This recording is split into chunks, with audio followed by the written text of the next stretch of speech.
Hello everyone, welcome back to our channel Study HR. Stay focused and crack exams. So in the last class हमने पढ़ा था Mines Act, ठीक है? So today we will study Child Labor Prohibition and Regulation Act 1986. So let's get started. Okay, so applicability of this act. This act is applicable to the whole of India. Okay. Next, what is the objective of this act? The objective of this act is to prohibit the engagement of child below 14 years of age in a factory, mine and hazardous employment. So हमें already पता है कि child कौन होता है. So whoever is 14 or below the age of 14 is considered to be child. So to prohibit them to work in this age in a mine or in any hazardous employment, this act is built. Okay. So who is the appropriate government in this act? The establishment, जो establishment already central government की है, या फिर railway administration, या कोई major port, या mine, या फिर ऑयल फील्ड, ये सब के लिए सेंट्रल अप्रोप्रिएट गवर्नमेंट है सेंट्रल गवर्नमेंट, ठीक है. और अदर देन दिस कोई भी एस्टेब्लिशमेंट, उसका जो अप्रोप्रिएट गवर्नमेंट है वो है state government, right. This will be state. Okay, rectify this will be state. So यहाँ पर क्या बोल रहा है? अप्रोप्रिएट गवर्नमेंट कोई भी एस्टेब्लिशमेंट जो कि सेंट्रल गवर्नमेंट के अंडर आती है, या फिर वो कोई रेलवे एडमिनिस्ट्रेशन है, कोई मेजर पोर्ट है, या माइन है, या ऑयल फील्ड है, उसके लिए अप्रोप्रिएट गवर्नमेंट हमारा हो गया सेंट्रल गवर्नमेंट, और कोई भी अदर केस के लिए हो गया हमारा state government. Next, prohibition of children in certain occupation and process. अब हम डिस्कस करेंगे कि कौन से ऑक्यूपेशन में चाइल्ड का काम करना प्रोहिबिटेड है. ऐसे तो हमने देखिए, आपको अगर फैक्ट्रीज एक्ट पढ़ चुके हो तो आपको याद होगा, अगर किसी चाइल्ड या फिर यंग पर्सन, मतलब below the age of 18 years किसी को भी काम करने के लिए अगर अलाउ किया जाता है तो उसके लिए एक सर्टिफाइंग सर्जन का सर्टिफिकेट चाहिए, ठीक है. लेकिन कोई बिलो जो 14 एज के हैं या तो फिर बिलो द 14 एज के हैं, उसके लिए वो अगर काम करना चाहे तो कोई सेक्टर है वहां पर बिल्कुल ही प्रोहिबिटेड है वो काम करने के लिए. तो वो ऑक्यूपेशन क्या क्या है वो हम यहाँ डिस्कस करेंगे. यहाँ एक और इम्पोर्टेंट चीज जो कि नोटिस करने वाली है कि ये जो प्रोहिबिशंस लिखे हैं ये कहाँ लिखे हैं? सेक्शन 3 में. तो यहाँ एक और क्वेश्चन अराइज होता है कि in which section the prohibition of children in certain occupation and process is mention. It's section 3. Okay, and all these are mention in the part A and part B of the schedule 1.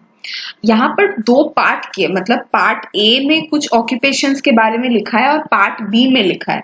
तो मैंने यहाँ पर all together mix करके बनाया है, mention कर दिया है आपको.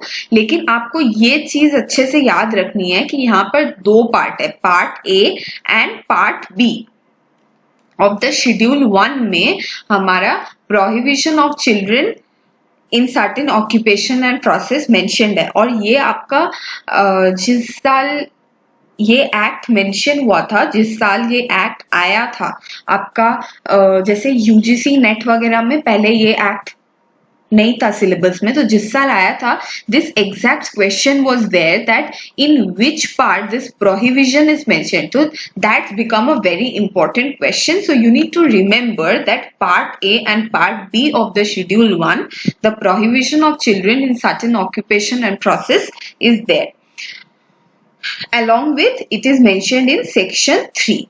Okay. Now we will discuss about what are the occupations that are related to the transport of passengers, goods or mails by railway. ये आपका आता है prohibited. यहाँ prohibited है children काम करना. Signs of picking, clearing of an ash pit or building operation in the railway premises. Next, working in catering establishment which is situated at a railway station, or if it involves moving from one platform to another or from one train to another and going into or out of moving train. Next, the occupation which involves work related to the construction of railway station or any other work where such work is done in close proximity to between the railway lines. Any occupation within the limits of any port. Work which involves the selling of crackers and fireworks in shops having a temporary license. Working in slaughterhouses. Automobile workshop and garages, foundries, workshop or factory for casting metal. तो देखिए आप एक चीज like you have noticed one thing that see everything is related to railway here क्योंकि because वो transport है ना यहाँ पर बच्चे अगर रहेंगे तो accident की like there is a more chance of accidents, so this is related to railway. See railway premises. Next, one train से अनदर ट्रेन, मूविंग ट्रेन में अगर कोई काम हो रेलवे में वो अलाउड नहीं है, या तो फिर रेलवे लाइंस के बीच में कोई काम हो वो अलाउड नहीं है. Any occupation with in the limits of any port हो गया, ठीक है. फिर क्रैकर्स बिल्ड करना है, सेलिंग ऑफ क्रैकर्स, हाँ, फायरवर्क्स जहाँ पर टेम्पररी लाइसेंस है वहां काम करना अलाउड नहीं है. स्लॉटर हाउसेस जहाँ पर स्लॉटर मतलब काटा हुआ जाता है ना, तो चाकू छुरी रहती है वहां बच्चे को लग जाएगा, वहां अलाउड नहीं है. ऑटोमोबाइल वर्कशॉप्स में, गैरेज में काम करना अलाउड नहीं है बिकॉज वहां पर बहुत सारे इक्विपमेंट्स इंस्ट्रूमेंट्स यूज करे जाते हैं, that is dangerous for the child. Foundries, workshop और factory for casting metal. Next, handling toxic or inflammable substances or explosives, handloom and powerloom industry, plastic units and firegrass workshops. Okay, so here I have mentioned about 12 occupations in which they are not allowed. If later I will find it important to divide it in part A or part B, and so I will do that as well along with the mock test session that we will do on this act. ठीक है, तो जब हम लोग mock test का session करेंगे इस act का, so I will divide that part A and part B if I find that that will be more important for you. Okay okay. Next, regulation of conditions of work for children under 7. So क्या क्या regulation conditions है children के लिए काम करने के लिए जो कि सेक्शन 7 में मेंशन है. Children can't be made to work more than 6 hours. Okay, now these are also very important. So children are not allowed to work for more than 6 hours, including the time spent for working, waiting for work for any day. ठीक है, मतलब एक दिन में एक बच्चा 6 घंटे से ज्यादा काम नहीं कर सकता, including the time spent for waiting for work for any day. मतलब सोचिए एक बच्चा है, ठीक है, अब जो ऑक्यूपेशन में वो अलाउड है अब तो अब वो काम कर रहा है, वो एक दिन में 6 घंटे ही काम कर सकता है.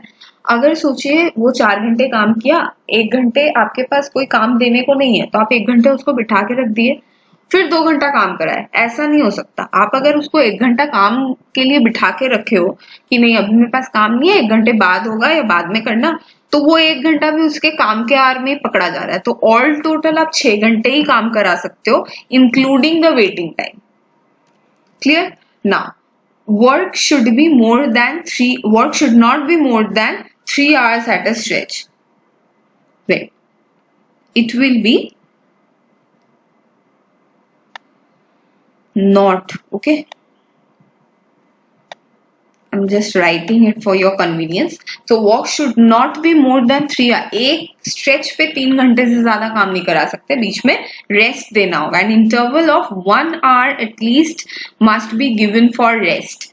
ठीक है, 1 hour रेस्ट के लिए देना ही होगा. अब you will feel a confusion here कि सोचो 3 घंटे काम किया, ठीक है, आप उसको 1 घंटे रेस्ट के लिए दिए, तो ये भी क्या उस 6 घंटे में आ रहा है? नहीं, तब वो 1 घंटा रेस्ट का जो आ रहा है वो 6 घंटे में नहीं आ रहा है. लेकिन अगर आप लगातार काम करा रहे हो जिसमें आप खुद काम नहीं दे पा रहे हो, उसको बोल रहे हो कि आप बैठो अभी, हाँ बाद में काम होगा, तो वो आ रहा है आपका 6 घंटे में, लेकिन रेस्ट आवर लेकिन उस 6 घंटे में नहीं आता. ठीक है, child is not permitted to work between 7 PM and 8 AM। तो शाम के 7 बजे से लेकर सुबह 8 बजे के टाइम पे चाइल्ड वर्क करना अलाउड नहीं है।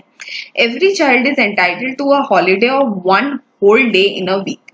तो हर 7 वीक ऑफ 7 डेज, तो हर 7 दिनों में एक दिन छुट्टी एक चाइल्ड को देनी होगी। Done. Now, maintenance of register, which is there in section 11. So, एक register mention करना होगा, तो उसमें क्या क्या रहेगा? Nature and date of birth of every child, date of birth of every child, ये सब रहेगा। Hours and period of work and interval of rest, कितने देर उसने काम किया, कितने देर रेस्ट लिया, सब डिटेल्स रहेंगे। नेचर ऑफ वर्क, किस टाइप का काम किया, and other small particulars will be there. A register will be maintain because after that अगर इंस्पेक्शन होती रहती है ना, जहां पर चाइल्ड लेबर काम करना अलाउड है वहां इंस्पेक्शन होती रहती है to make sure that any child is not getting exploited in any way. ठीक है। Now penalties. When an employer employs a child or permits a child to work in contravention of the provisions of section 3, the employer shall be liable for punishment.